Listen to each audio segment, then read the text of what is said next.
Makwaba medase and so Adom Badwam TV Badwam health tips. So now what you move there kasafa headaches Fasedama endpoint from your party clinic nada Roma and ye disa enkomwe and you when one ye e what's na your ya bia what your friend on to me on how and ma or better baby for na dia ba kwa me penu no. Nti any endpoint from your party clinic and kasa and your doctor do what wa ha ya ne network komo ne so. No, and as you walk over, yeah, Nasi. Yeah, Cassa headaches in the mum, dear. Every say a dawson. That's right. Younger courses, a tipayan padena, and also it's me the baby say Muna can't be dear. Your medasipa, I'm say, or more a year first time of Mutino, you didn't come off for your dear. I can't say headache. Now, actually, must say headache and said, I dear name. Ya dear be soon sounds so, and it is a headache neighbor. Near Chile, headache, and all you will be answered in a headache in the sea, no, sir. Will be dating back once. Obi tie me ba na nanusu nyina efiri nsuo obi die timi ba na se bi ni ti half ni gano gaga obi die timi ba na tikọ obi die timi ba na forehead obi die timi ba na aso na pantan obi die timi ba na se bi ne hwenu nyina asisi na na so nyina wontewe osinti asia ase die na ni kura tu obi die timi ba na chese bibia na hin and also obi die timi da wo ho na ase etire na ehome what I say? Migraine, and never can say migraine. Then, we get him back more than 4 hours to 72 hours. 3 days, no BT pie, no money, never can say migraine. Severe excruciating pains. So, and when you know, you didn't come out, say headaches. It's actually be after different types of headache. Then, no, you heard the cause of headaches. So, yeah, step here, air canal. You can say, I be a cause headache here. And no matter what say the can do so. Said the sick types no. So obi nya allergy a. Obi wa we allergic to bibi. Aduane bi wa won pe. Baby wo kwa no kogina. So hu. Ana baby a pentikula foforo ko obi owura mu a, baby amfuturo wo. Obi wo ha the ti ebedi ka dwa no. Na afi wa sha se o sinidi.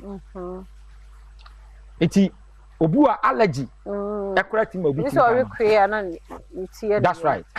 Obi so ha de de ti eya de eba no eya bi a ya de kan say fever malaria typhoid worms hepatitis ni nyina even HIV okay ni nyina timi ede tipaye etumo so obi wo ha bo se ni tipaye no na nanum ya no na ofe na ne bofno no eti wu se ne de no ni tipaye no se malaria na de ba ya utu malaria ni firi wa ti ya de no is gone.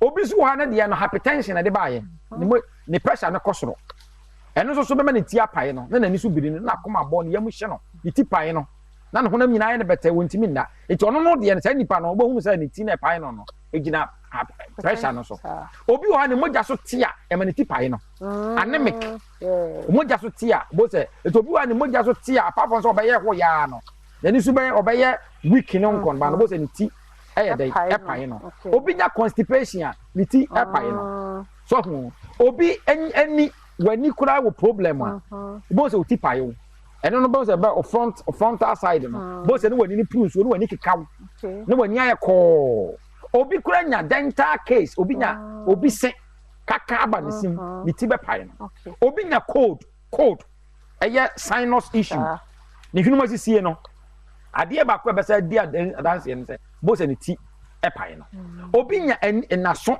unya ene ear infection bia ade ba ko eda ne ho adi kese eye tipaye so even obi ba nya stroke a ade ba ko all of a sudden bo se pressure no kosoro sa no abo se tipaye eten ne be kan tension headaches okay eni titi ade na de obi nya kidney wo be so wo hwe okọ kidney center now bu se o mo say one of the signs ya omudi kan hunu ya asa no mu so mo kidney na mo de hospital no bo se de bia na ti dwa den okay bo sa ebedrum na bi na fe na bo tun se na asa se tatai eti headaches ya de bebre no ni sunsanso and one of the signs ya it didn't about 150 types of headaches oba benya na menses kra obi bebre no ano oba mo hormonal imbalances no bo se iti etimi dwa no enti headaches bia obenya bia na se yade bia ha bia no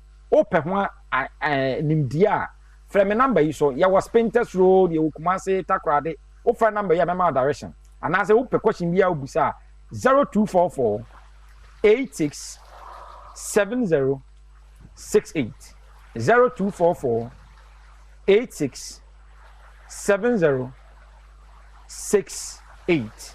That I say, Dr. Dubois, now telling cannot nan kwan wadi wo ho a wadaro makanya ho na yen to so nhwe complications any ho treatment. It was na ye be say hia nkwan wadi wo ho a ye da say.